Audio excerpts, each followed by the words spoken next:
Good evening and welcome to the Pascack Valley Regional High School District Board of Education meeting. Today is July 17th, 2024. Mr. Usami, roll call, please. Mrs. Varghese, Here. Ms. Calderon, Mrs. Huang, Here.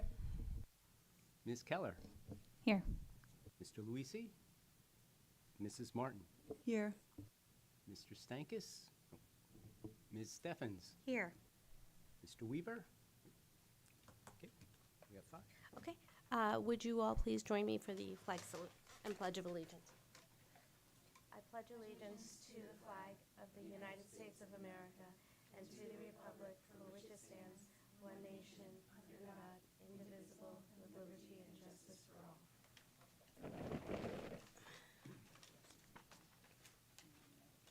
Adequate notice of this meeting has been provided by mailing copies of said notice to the record, filing copies of said notice with the municipal clerks of Hillsdale, Montvale, Rivervale, and Woodcliff Lake, and publishing said notice in the record on July 21st, 2023. We are not going to do the appointment of the vice president today, as there isn't, take a motion to, do you have a motion to postpone the election of the vice president? Second.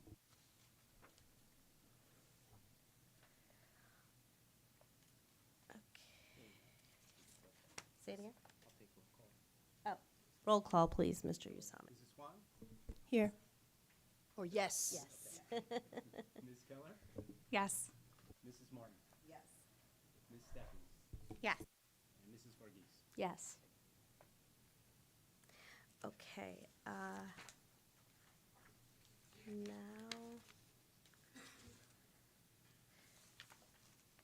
since there's someone here, should we do this first, or should we do exec session? You can do that, yeah. Okay. We are going to enter into executive session, but right before we do that, let's have comments from the public. Citizens are invited to make comments regarding agenda items and are limited to 3 minutes.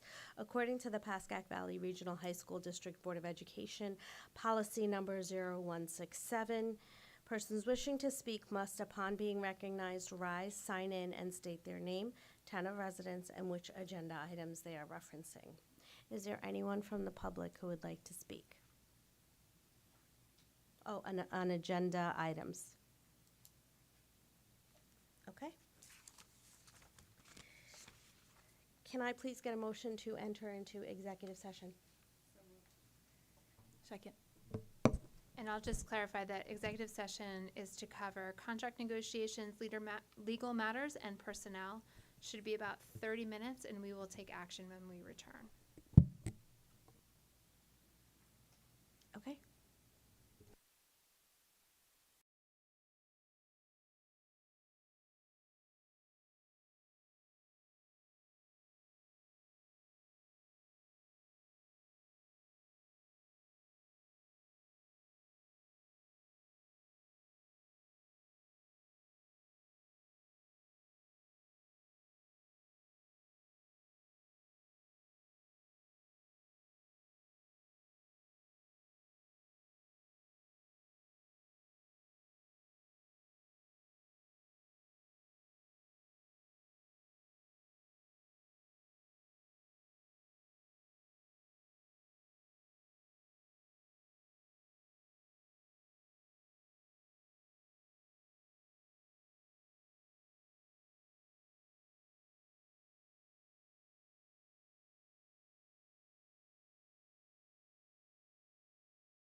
Okay, welcome back to the Board of Education meeting. Next, we are back from executive session. Next on the agenda is for minutes from June 17th, the regular meeting at 7:30, and the executive session at 9:40. Can I get a motion? So moved. Second. Roll call, please, Mr. Usami. Mrs. Huang, Yes. Ms. Keller, Yes. Mrs. Martin, Yes. Ms. Steffens, Yes. Mrs. Varghese.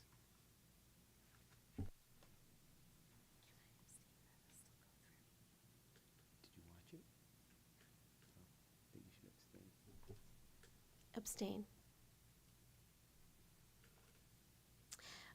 We have comments from the public. We had comments from the public already. Next, we have policy, for which we have 6 consent agenda items. Can I get a motion, please? So moved. Second. Any discussion? Roll call, please, Mr. Usami. Mrs. Huang, Yes. Ms. Keller, Yes. Mrs. Martin, Yes.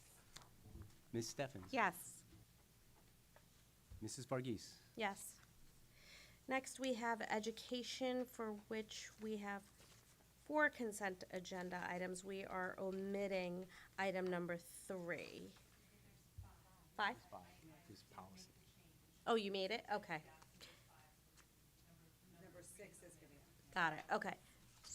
So there are 5 consent agenda items, but we are omitting number 3. Or no, we're not omitting, we are, sorry. Can I get a motion, please? So moved. Second? Any discussion? Roll call, please, Mr. Usami. Mrs. Huang, Yes.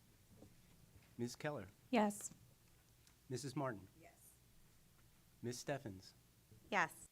Mrs. Varghese. Yes. Next, we have human resources, for which we have 14 consent agenda items. Can I get a motion, please? So moved. Second? Any discussion? Roll call, please, Mr. Usami. Mrs. Huang, Yes. Ms. Keller, Yes. Mrs. Martin, Yes. Ms. Steffens, Yes. Mrs. Varghese.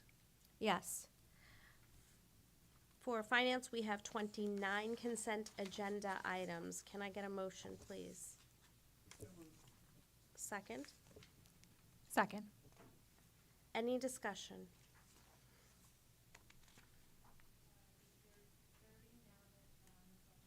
Oh, yes, you're correct. Sorry, Jill. 30 consent agenda items. Roll call, please, Mr. Usami. Mrs. Huang, Yes. Ms. Keller, Yes. Mrs. Martin, Because there's a supplemental. There was on the addendum. the finance. 30, second addendum to the agreement of sale. Okay, yes, yes. Gotcha now. Ms. Steffens,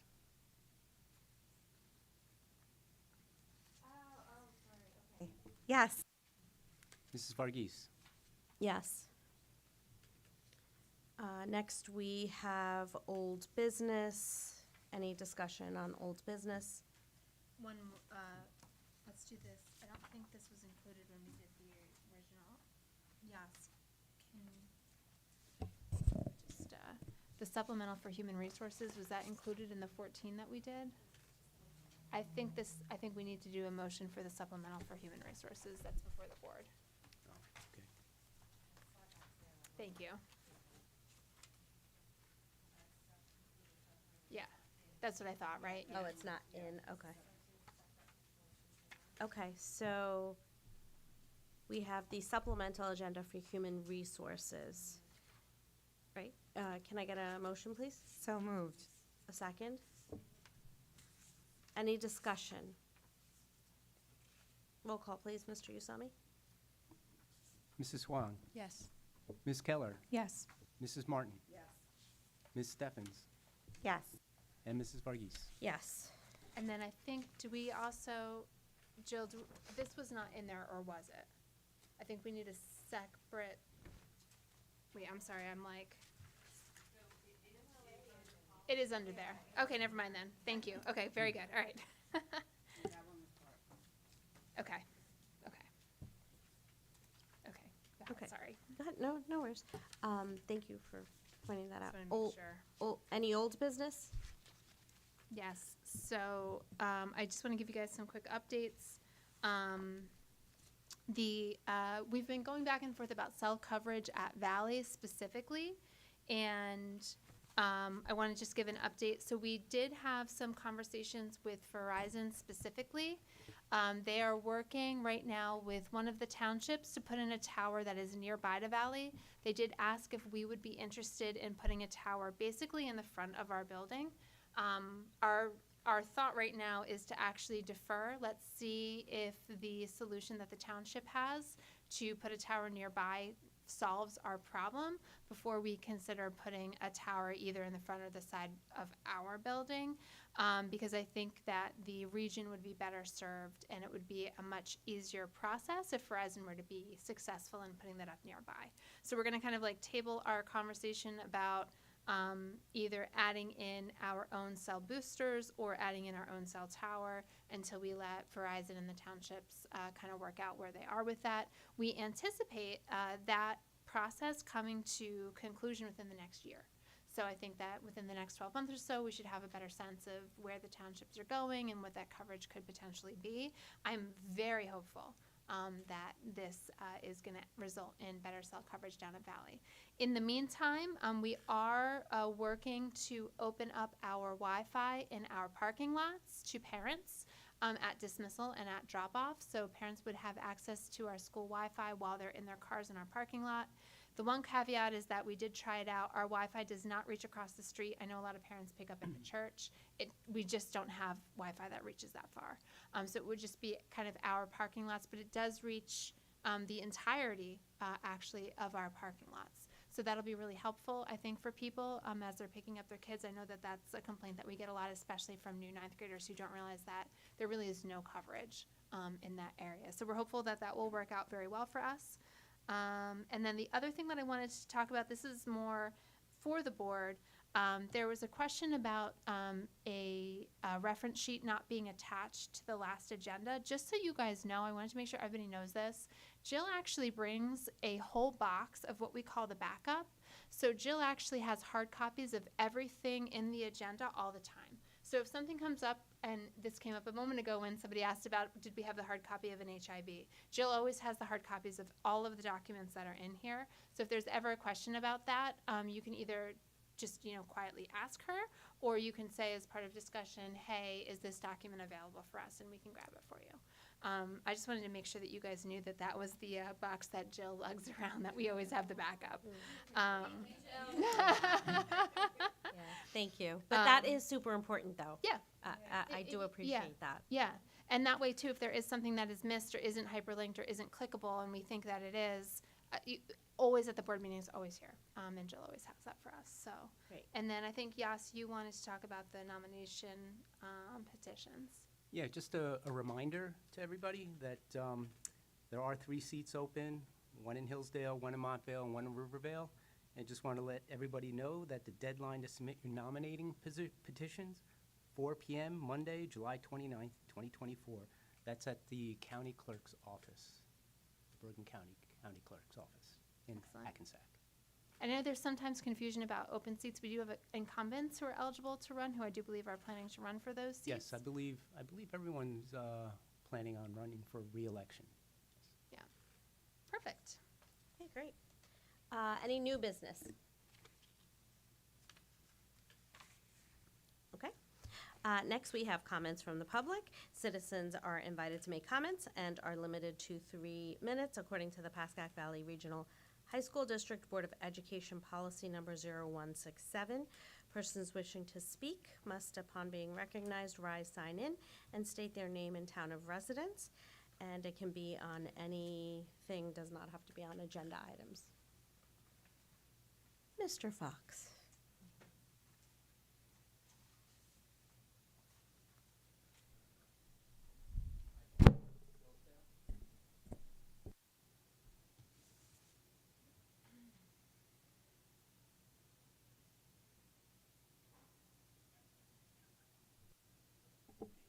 Got it, thank you. Good evening.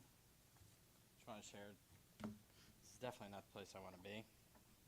I missed my daughter's volleyball summer workout today, but I felt it was important that I come to follow up after the last board meeting, and I did have a chance to go back. I didn't stay, it was actually very cold here, and I had left, but there were some great comments from the board, which if I have time, I'll reference some of the board's comments, but I thought they were very good in the questions as well.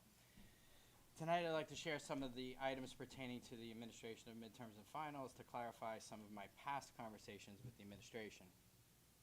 First, as you know, I began the conversation in February of 2023. In that meeting, one discussion that sticks out to me is it was with Ms. Bellotti at the time.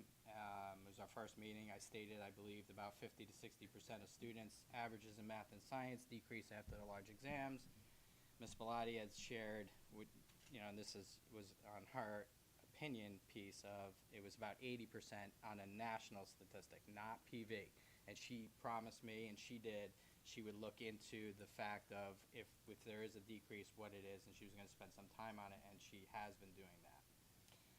But she needed to learn the practices of PV first, so I appreciate that. At the last Board of Education meeting, she stated 92% of students at PV were unchanged or went up. I have the ability to speak to many students and parents in the communities who speak on the contrary, and I'm kind of dumbfounded where that number came from, especially since the two students who spoke at the last board meeting stated they surveyed 150 students, 66.2% decreased, 12.3% unchanged, for a total of 78.5% in the other direction of the 92% that was publicly stated. I appreciate the opening comments by Ms. Bellotti at the last Board of Education meeting, as she continues spending a lot of time on this matter and looking into it with a lot of information. But I want to share, on January 9th, 2024, I met with Dr. Backenheimer, Dr. Russo, and Ms. Graziano for an hour. Dr. Backenheimer opened the meeting with saying, "Mr. Fox, what is it that you want?" I stated again, since we've already spoken about this, that I would like to see a change in the administering of midterms and finals. He stated, "Mr. Fox, we heard you, and we made 3 changes since we talked in June of 2023, and this is from my notes from that meeting. We shortened the amount of testing days, which, so everybody knows, this year was 7, last year was 10, so that did happen. We prepared an internal document for teachers to use to prepare students for these exams. I may question if that's theory versus practice. Most importantly, we moved the weight," this is Dr. Backenheimer, "we moved the exam weight from 20% to 15%. This completely contradicts what Ms. Bellotti stated at the last meeting when she said this year that all courses were 5% and some AP courses a total of 7.5%. This is where I'm confused. I become more confused after doing this for a long period of time, and I guess frustrated to a degree. I have multiple syllabuses that state, and I blew up some, 7.5, I have others, 7.5. Mr. Weaver said his son, 7.5, 7.5 in math.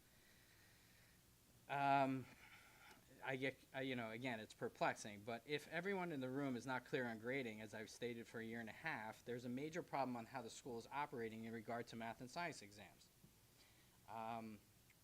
The students 100% believe that the exams are 15% this year, 20 last year, and I strongly believe the teachers believe it is 15% as well, because that's what my children were stated, 7.5 and 7.5% of the total grade. This is exactly what Dr. Backenheimer told me in January of 24, and the supervisors on January 9th, 2024, but the statements at the last board meeting were completely different, and that's where there was no communication from that point to me about being 5 or 7.5% or whatever the case was. I think it was Mr. Stankus who was talking about, we're not digging in our heels. He's taking a curriculum lead, and I appreciate that, and I appreciate all the board's time on this. But, you know, I want to share with you, there was 2 students, and I hope you went back and watched those 2 students speak on what they said. At the June meeting, I will share. Was there even, wow. I'm going to fast forward then. Too much time, in my opinion, is lost to testing, 7 days for midterms and finals, add in NJSLA and other testing throughout the year. I want to be honest with you, taking a long time look at social studies and English versus math and science, we don't hear anything in social, I don't know if anybody here hears anything about social studies and science, I don't. I'm looking for a change in those areas. I know they're looking at it. Please remember, teachers are assessing all students regardless. No need to cram for a test that causes immense stress with no feedback. Doesn't help with any depth of knowledge we want our students to obtain and enjoy learning. I think Mrs. Stevens, hit upon some really good points. I went back through of, the value of and what it does to children as far as when you bomb a test on the emotional status of children. I don't even get into that part, right? But there's a major piece to that of these children being successful a year. Somebody else had said it too, and then bombing these tests. It's just in 2 subject matters. I just don't see it as necessary, and I appreciate your time. Thank you. Thank you, Mr. Fox. Thank you.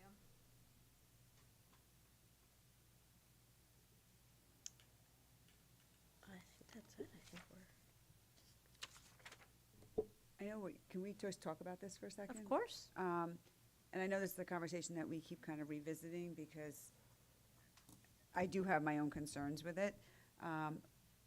Is there a way that we can collect some data about the increase of the anxiety with the kids? I know that some of that's not measurable, but with the visits to the guidance? Because I know my daughter said that when the midterms came, she couldn't even get into the wellness center because it was so popular. So that's something that I think we really do need to take a real good look at. If we're going to claim that the wellness and the mental health of our students is paramount, then we need to make sure that that's not being impacted. The grades are the grades are the grades, and I know this means thousands of dollars in scholarships. I know there's a lot of things that our kids might be losing out on, even getting into a school, because some of it's so close, to where they want to go. But I do get very concerned with the increase in visits to the guidance and/or wellness center during those times, the week leading up to those exams. I do see a lot of districts are kind of pulling away. Now, I'm in a middle school, but we don't do that anymore. We stopped doing that years ago, just because, like Mr. Fox said, we weren't really seeing the bang for our buck. It was a lot of stress. The kids were getting anxious. They didn't perform well. And it was not because they didn't know the math. It was more because they froze. They panicked. It was just too much for them. And, in a program like math where it builds, we do have an expectation that there's retention because we're building off of each of these concepts. But I think that by doing diagnostic exams throughout the year, we might be able to get the same results, but have the ability to kind of go back and revisit those tests and actually use them for informing instruction. So I think that that's probably all of our goals, right? That if we're giving these big tests, that we're using them not only as teachers to make sure we're doing our job well, but also that our students are learning from any mistakes they made. And I know that the math department, and I know not all of the math department does it, but certain levels, they have a very good learning opportunity where if you don't do well on an assessment, you have opportunities to go back and retake them. So, I know they do it for 1 year and then it's it. So I don't know if that was kind of just something they were piloting and it's something that they plan on moving. But that kind of philosophy of them actually learning from those assessments is something that I thought was very helpful to my son when he went through PV. And it might be something that I think they did it, what did they do in geometry? It was, Algebra 2 Trig was the year that they did it in, but I don't know that followed through with a calc. So they did it it was standard based, that's what they called it, standard based. So that each time they did a standard, They could even get the answer wrong, but they would get credit because they were showing they understood the process. So if it was a small computational thing, they're like, no, you get it, so you got proficient in that standard. And if you're not proficient, then we need to teach it to you. So like the tests weren't redone, but all of those standard opportunities throughout the year, the kids were giving opportunities to go back. So I know it's something the math department has explored, and the final contradicts that whole theory. So I appreciate that, and I've been taking notes on everything that Mr. Fox has said, that the students have said, that all of you have said. We actually have a running internal document where I've kind of put all the questions that have been raised. And so right now, our approach to this is to do our final analysis on this past year, answer the questions that have been raised over the last couple of board meetings. We're looking to schedule a board curriculum committee meeting to discuss kind of like our answers to some of those questions, see if the curriculum committee has any additional questions for us to investigate before we go ahead and kind of like present our findings to the full board and to the public. So that's kind of the process and the timeline. We're looking at meeting with the curriculum committee hopefully the first week of August, second week of August, which would give us theoretically enough time to turn around and do a presentation at the board meeting in either late August or early September. So I just added the things you brought up to my list here, and we'll continue to kind of keep this running document. I will say one thing that I find very confusing is the way that the weights are posted on the syllabus, and then the way that's translated to Genesis, depending on if the teacher is using points or percentages, it's legitimately confusing. So that's something that's been like a priority that we've talked about internally of like, this can't be this confusing. Like, we're all confused. And so we recognize that, and that's something that we've talked about. And Dr. Russo has explained it to me several times of why the math works, and he showed it to me, and I see it, and I still am like, this is confusing. So I feel like that's one thing that certainly we're going to look at changing for the future, is just how that is explained to students and how it's written and how it's accounted for in Genesis, because we've seen this, it's confusing. If you're doing 7.5% of the beginning of the year as like a midterm, and then that's put aside, and now you're doing a separate second half of the year, and it's like a fresh start, and you're doing 7.5%, then it is 7.5%, right? Because it's not 15. It's, yeah. But if they're doing, But right. sometimes the 7.5 and 7.5 are actually 4.25. Right. So it's exactly. confusing. So, right, It depends on how the teacher has their grade book set up. So Correct. it's legitimately confusing, and it's consistent in that they're almost all the same in the end, but it's not consistent in what it looks like as you move through the course, because it depends on if you've got your grade book set up where all the grades count as 0 until you put it in. Do the grades not populate until you put grade? Like, it's just, Yeah. We hear you. It is confusing. I also think that this coming year, what's going to happen is, we have Genesis, we have Canvas, and we have not looked at grades on Canvas before because they just didn't have that ability, but now they do. So come September, there's going to be this one place where we get to see, and I'm talking as a parent. I say, what are you talking about? You don't see the grades on Canvas? How do you mean? You go to grade book in Genesis to look for grades. So it's like two separate things, and then it's like, well, okay, what did you get on the, like, it is confusing as a parent.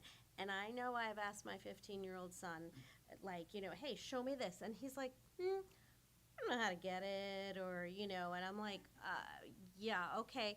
But it's confusing as parents to figure out where everything is. So I think the fact that it's going to be all on Canvas, I do think that it is going to make it more streamlined and easier, and that we are able to understand it more, because I think there's also that messaging part of it, right? Like, it gets lost and confused, and I think that's a big thing that we need to work out. And just because I know we've got teacher reps in the audience to explain what we're talking about, Canvas came up with an update that now allows us to automatically sync between Canvas and Genesis. Before, teachers had to do all of that manually. Nice. There's now an update. We were able to implement the update for the July 1 rollover.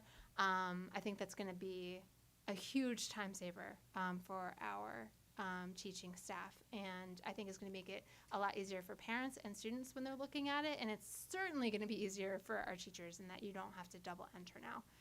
They'll sync. And I don't know the specifics of which way it syncs, or I'm not sure about that, but I know that it was a big deal when Canvas came out with the update, because New Jersey has been asking for this for a long time. They previously had a similar service for PowerSchool, which is what a lot of the nation uses, but New Jersey basically all uses Genesis, and so Canvas actually worked with Genesis to create that sync function, which we're super excited about, which should be good. Because not everything was even entered in Canvas. No. It's like there's an assignment there, but the grade would be on. Exactly, yeah, because it was like, because you had to like double it, but now it'll actually sync. So teachers can decide how they want to sync it, and I think it's going to make it a lot easier. Yeah. That's really helpful because, I mean, I think it's a little bit off topic, but kind of in line with it.